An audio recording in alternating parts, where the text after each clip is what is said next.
Kalau jalan macam bulan, betul lah permukaan jalan dia tu. So secara tak langsung kita bawa dengan keadaan-keadaan yang agak laju, bam semua tak langgar, lubang-lubang lopak pun langgar. Secara tak langsung beban kepada batang stand rack ni. Batang rack ni. Batang rack ni akan tumbuk stand rack ni. Batang rack ni dia tumbuk. Korang cuba tengok sistem dry shaft.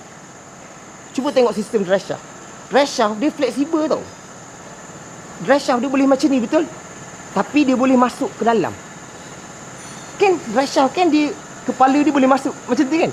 Stand rack tak ada sistem tu. Sebab tu kalau sikit jadi engineering, tapi tak rosak tak boleh, negara tak maju guys.